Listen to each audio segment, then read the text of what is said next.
If you have a child that battles with test anxiety or searching for ideas on how to increase the independence and autonomy of the kids in your life, we have some great tips for you in this month's podcast as we interview Paul France. Welcome to the Raising Resilient Kids podcast, where we provide parents, teachers, and coaches with ideas and strategies to help kids and teens build their resilience and achieve their potential in a healthy, fulfilling way. Hello, sister. How are you? I'm doing so well today. How are you?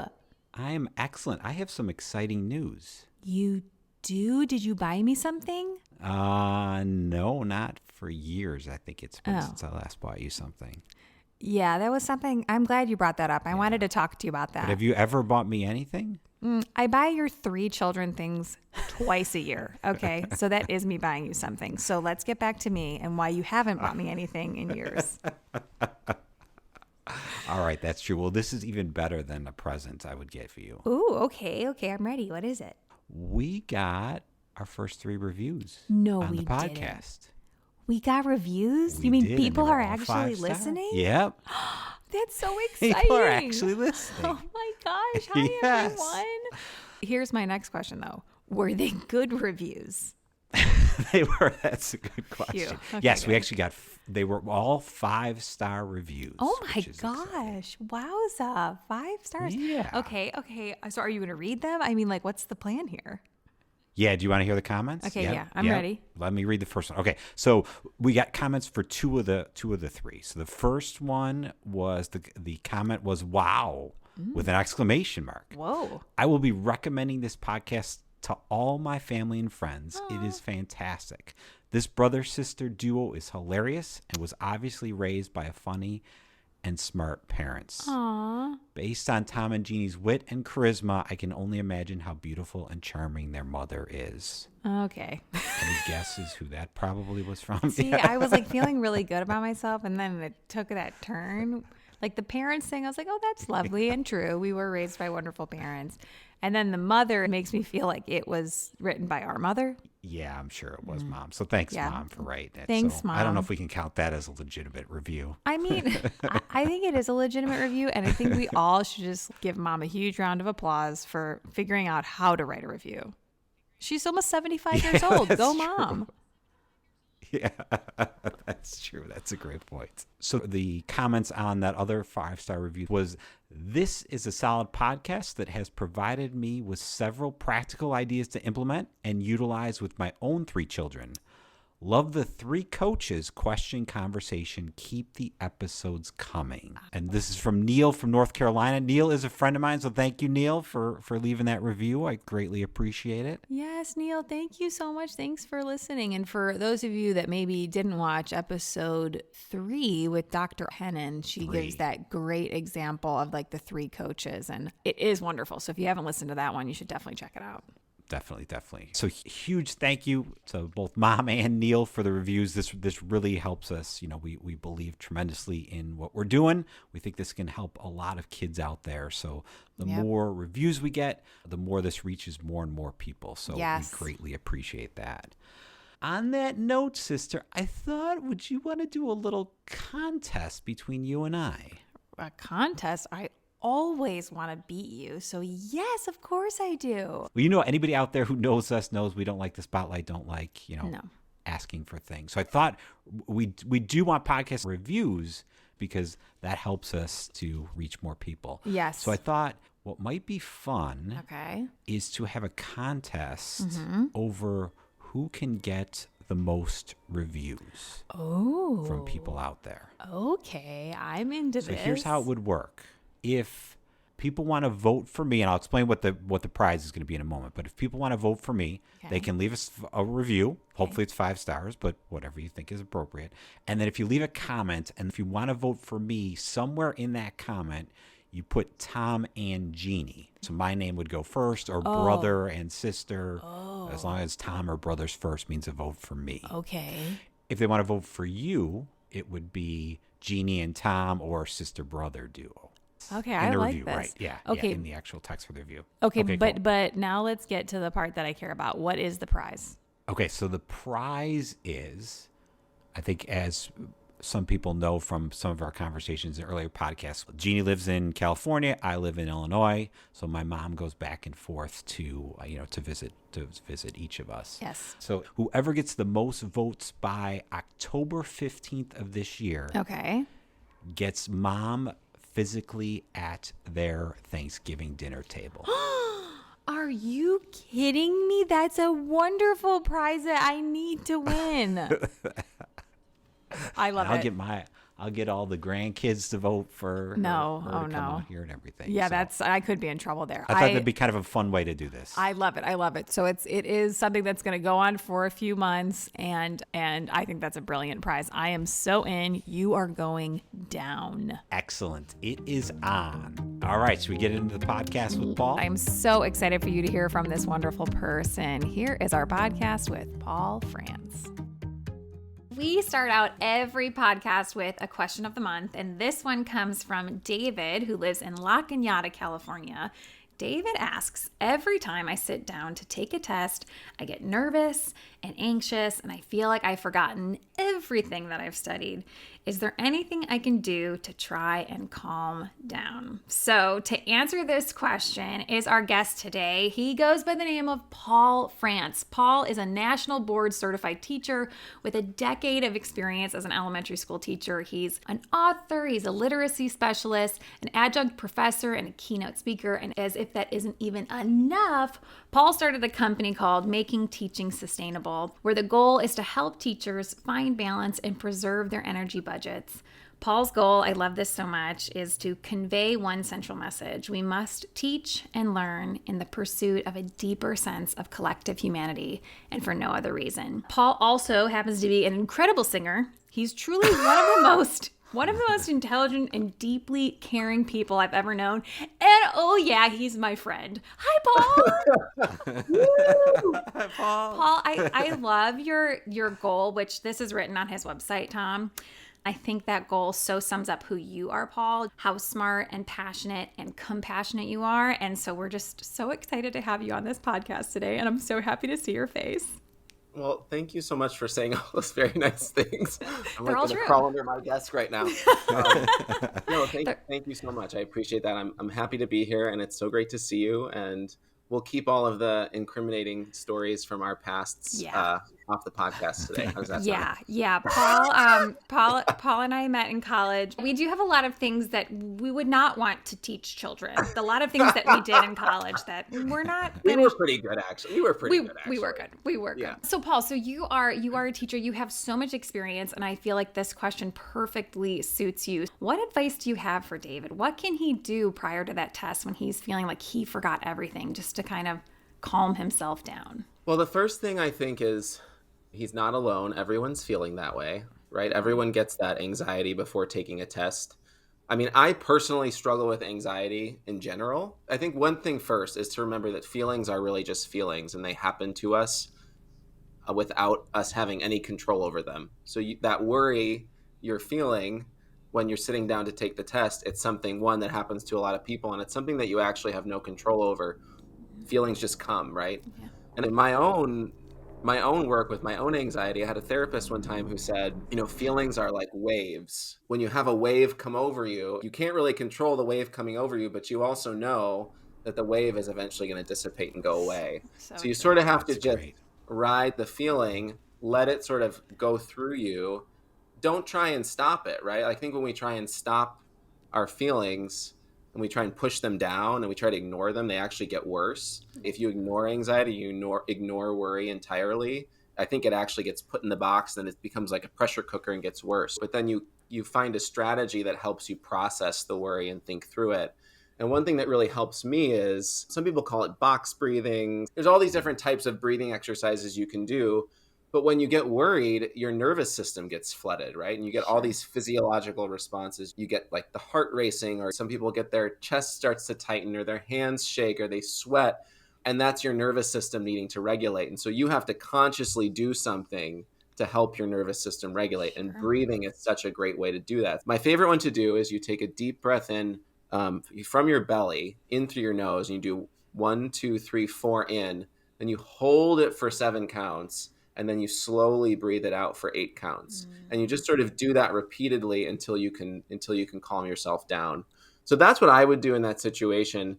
This is what I say to all my students who are worried about standardized tests, is that it's nearly impossible to get a perfect score on those because they're specifically designed for you to get certain things wrong.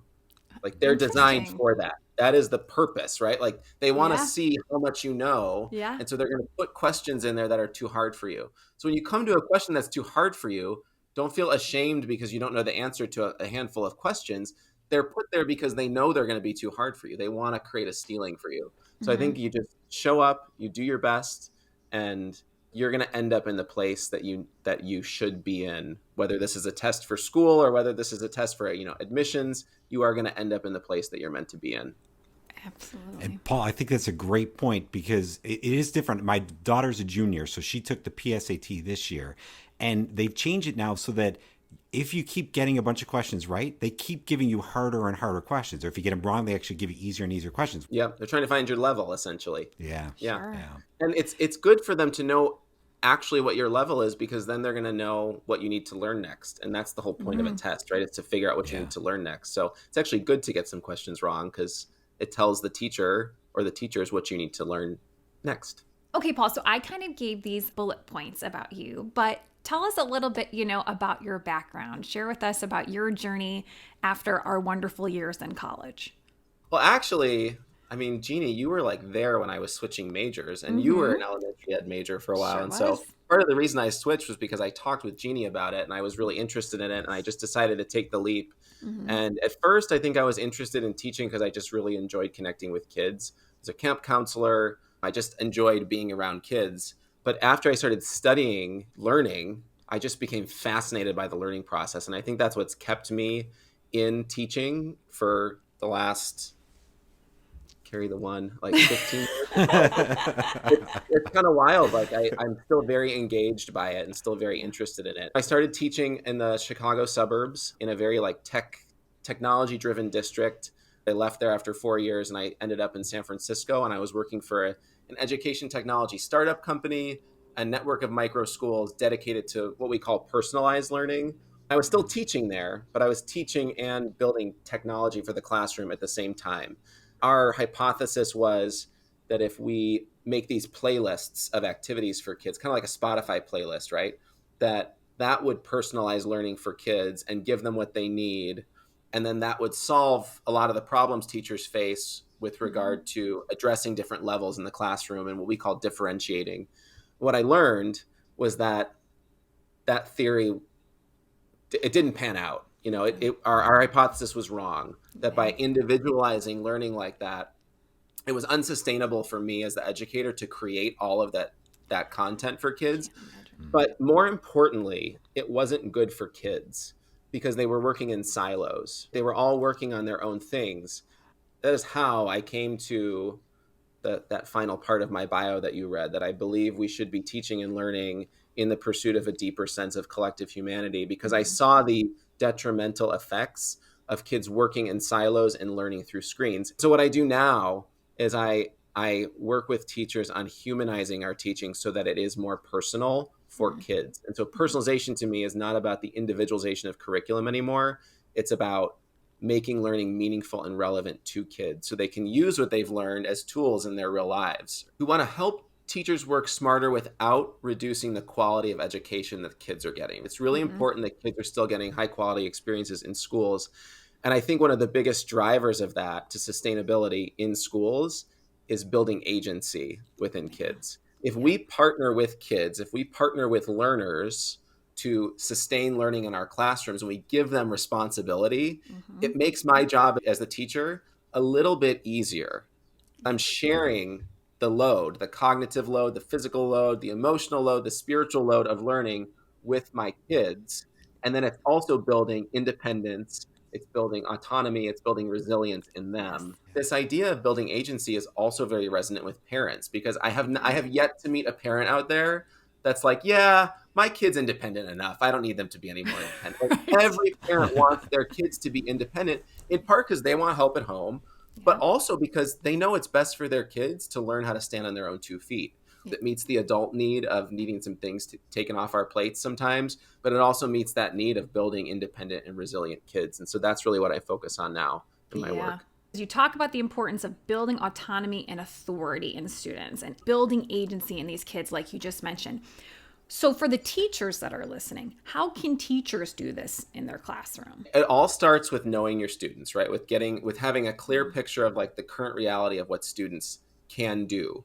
And from there, what we need to do is identify what tools and strategies will gradually release autonomy onto kids. And I think this is best illustrated through examples. My last full-time teaching position was a third grade teaching position. And I had 1 year class that I absolutely adored. And they were one of the most challenging classes behaviorally I've ever had in my teaching career. And actually, a lot of teachers, I hear this from a lot of teachers now, that kids are coming into the classroom. It's partially because of school disruption from COVID, but that they are lacking some of those social and emotional skills and like self-regulation skills, executive functioning skills that help them be independent in the classroom. Well, my class that year, this was actually pre-pandemic, but my class that year, they were so dysregulated that they couldn't do a lot of the things I needed them to do just to maintain some structure in the classroom. And one of the things I noticed they couldn't do is they couldn't transition from their desks to the carpet and just sit in a circle. They just couldn't do it.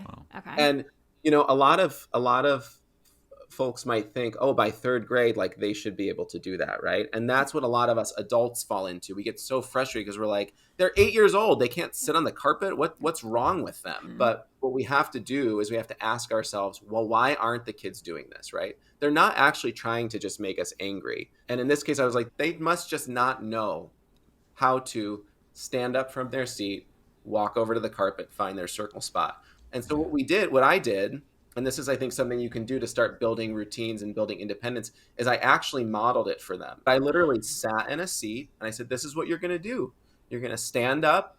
You're going to push your chair in. You're going to use your walking tiptoe feet to get over to the carpet. You're going to find your circle spot and you are going to sit down in your circle spot. And you're going to wait patiently for the rest of the class to come over. Can I have one student try that, please? One student tries it. Then another student tries it. And you're just gradually releasing that responsibility onto them to build some autonomy with that one routine. Now, that's a really extreme case, right? Like if your kids don't need that level of scaffolding to be independent, then obviously don't do it. But if they're showing you that they can't, then that's your signal as a teacher. And I will say this applies to parents too. That's your signal as a teacher or a parent that there's something they need to learn. And you need to teach it to them. You need to model it to them and then gradually release that responsibility onto them. That's what I'd recommend as a place to start. I think it's a great reminder for us as parents and teachers because sometimes we're just so overwhelmed, we're so stressed out that we don't think about that. Hey, did I ever stop and actually explain exactly what to do to my child? I just expected them to kind of follow along with, do what I've been doing. So I think that's such a great point.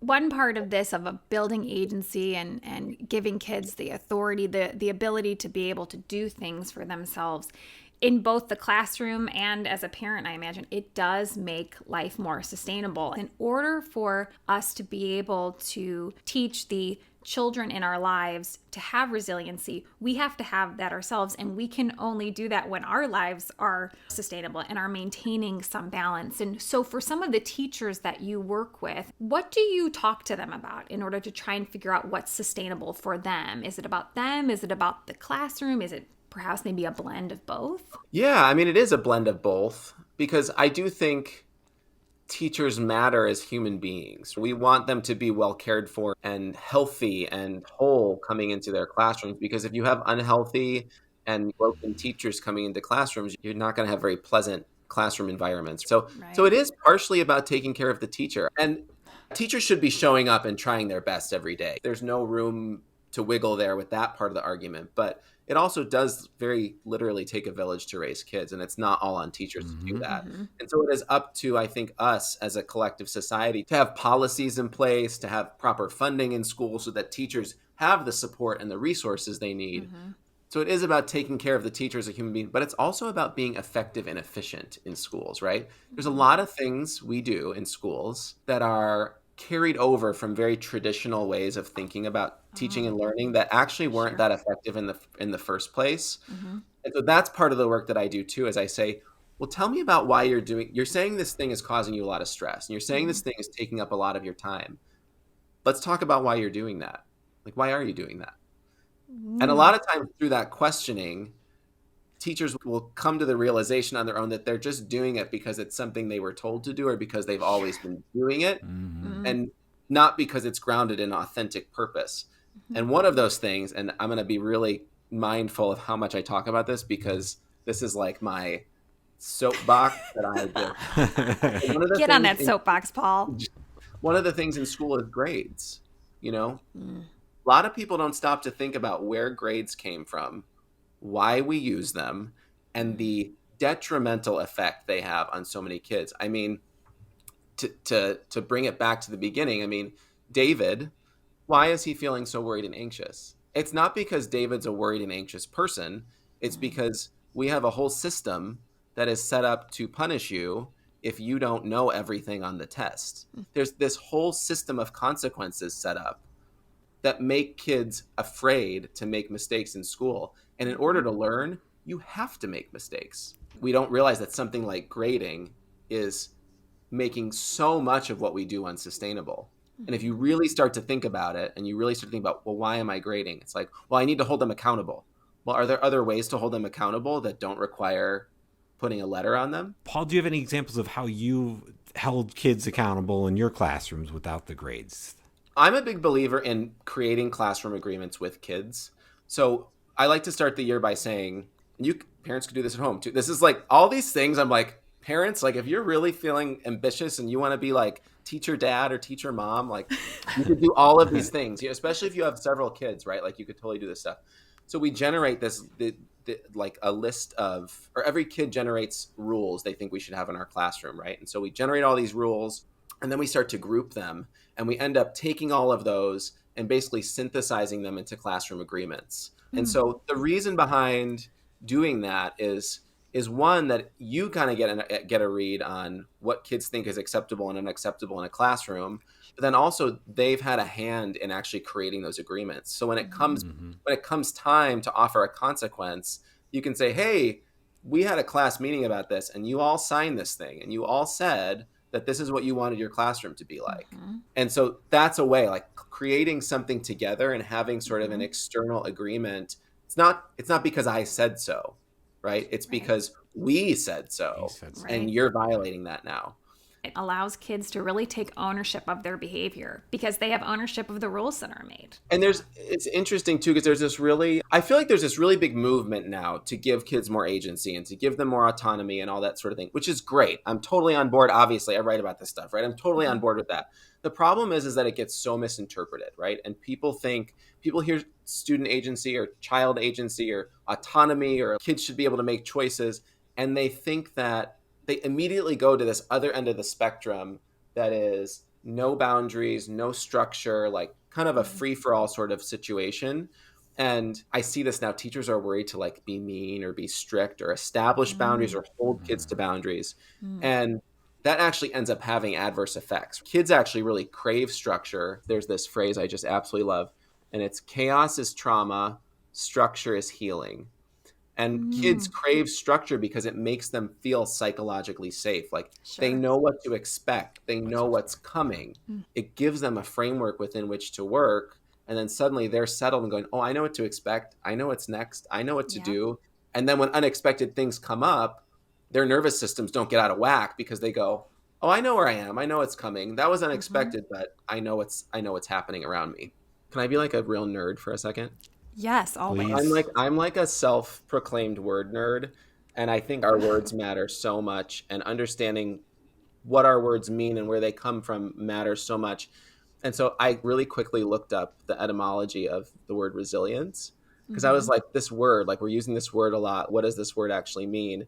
And it comes from the Latin salire, which means to jump or to leap, and the prefix re means back. And so the word literally means jump back, right? In the context of working with kids and helping them be more resilient, it made me think like, oh, wow, resilience isn't about necessarily being super strong. It's not necessarily about never feeling nervous or never feeling worried. It's about having that safe place to jump back to. I think it's such a powerful framing of we want to create resilient kids, right? So it's not really actually about us doing things to kids to make them resilient. It's about us creating spaces that have structure that feel safe for Mm-hmm. kids so that when they fall or when they feel worried or when they feel sad or when they just feel like the world is so overwhelming, that they have that safe place to come back to, that they have that Yep. place to jump back to, right? And Yep. that can be your classroom, it can be your home, it can be so many different places. What a gift you are to your students and to the people that you work with, and what a gift you are to have on this podcast. So I cannot thank you enough. So I'm going to go ahead and go into our final 3 questions. Number 1, a certain level of stress and anxiety is inevitable. What is something that causes Paul France, or used to cause you, a lot of stress, and how do you work through it? I think I used to worry so much about pleasing other people, and I still am. I don't think it's something that ever really leaves you when you're kind of a people Of pleaser. course. Through a number of experiences in just adulthood, I and through going through those times where I knew I wasn't pleasing people and I was really anxious about the fact that I wasn't pleasing people, but then getting on the other side of it and going, oh, all the people that still matter to me really are here, and that the people that really love me are still here. Mm-hmm. And that proves to me that the people I was trying to please that left when I was no longer pleasing them, I Mm-hmm. actually don't want them around anyway.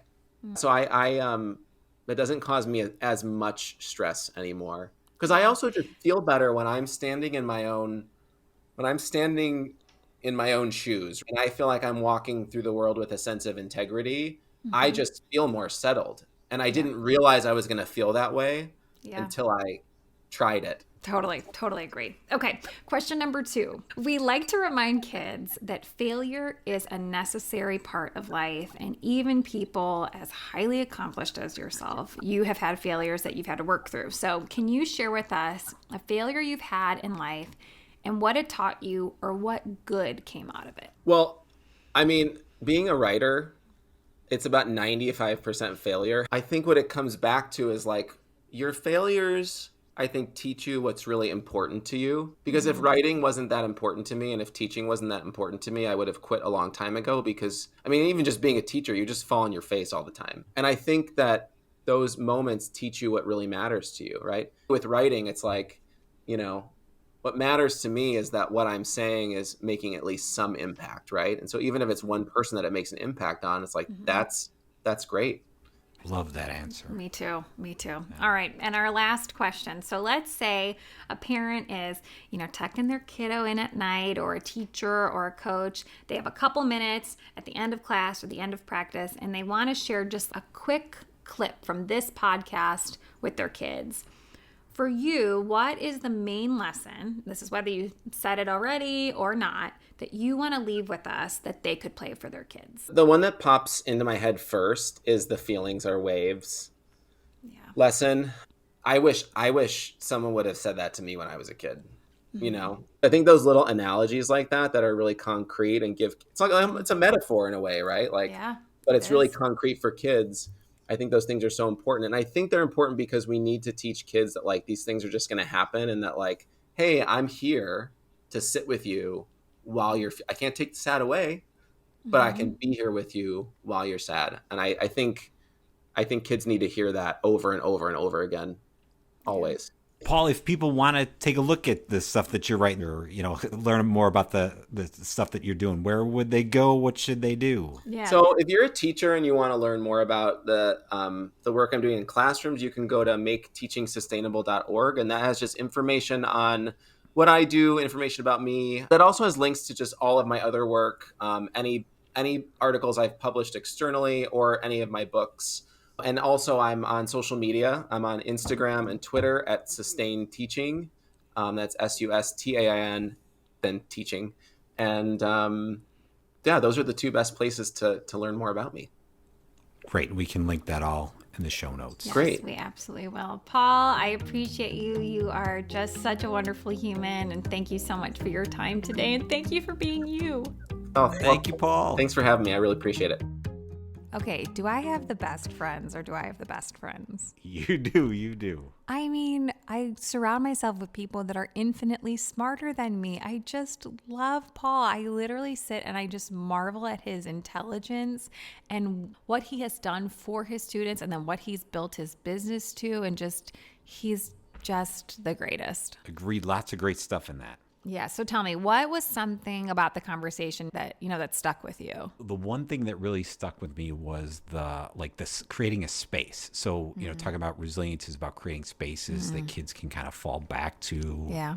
When they fail, when they feel sad, when they feel overwhelmed. That really kind of stuck with me. I think, because those are spaces we can create in our homes, in our classrooms. Yeah. And that's so important that kids know they have somebody that they can come back to. No matter what happens, that they've got somebody they can count on. Totally. So that probably was the thing that really stuck with me. Yeah, I agree. I do agree with that, because I think that when you hear the word resilience, you do think strength, right? You think like being really strong, but the reality is it is so much more than that. It's not just about being able to like face anything that comes to you and fight it off. It's about being able to find a place where you can center yourself, you can find that peace and that calmness to be able to have the strength to face anything. And I totally agree. I loved that too. For me, so much of what he said resonated with me, but when he was answering David's question at the beginning of the podcast, and he talked about test anxiety and the idea of that feelings are like waves, that it can feel really overwhelming. You have to feel them coming onto you, but that they will dissipate, that they will eventually go away. So you have to take that on, but just be able to sort of sit with it, feel it, and know that like that feeling is going to pass. I agree. Great guests, Jeannie. Thank you so much for having Paul here. Thank you so much. And thank you so much to Paul for being here. We had such a wonderful conversation, and I just can't wait to see who we chat with next month. Yes. See you next month, everybody. The Raising Resilient Kids podcast is sponsored by Happy You're Here, educational, safe, and joyful videos for kids. Through music, visuals, and sound, your baby, toddler, and preschooler will learn about letters, numbers, and so much more. Happy You're Here is quality screen time that both kiddos and their adults can feel good about. Head to www.youtube.com/@SoHappyYouAreHere to check it out, or click on the link in the show notes. The Raising Resilient Kids podcast is also sponsored by the Resilient Youth Program. If you're a parent, teacher, or school administrator who wants to incorporate a proven resiliency building program into your school's curriculum, then the Resilient Youth Teach the Teacher program is exactly what you need. This curriculum brings coping skills and life management tools into the school environment to help students better manage daily stress and positively impact their academic performance, mental health, and well-being. For more information, visit the Resilient Youth Teach the Teacher website in the show notes, or at www.smarthwp.com/RY4teachers. That's www.smarthwp.com/RY4teachers. The Raising Resilient Kids podcast is produced, hosted, and edited by Sister Brother Team Jeannie and Tom Klashevitz. Do you know a kid or teen who has a question they would like answered by one of our guests? If so, visit www.smarthwp.com/Raising Resilient Kids podcast. Thanks for listening. We'll see you next month.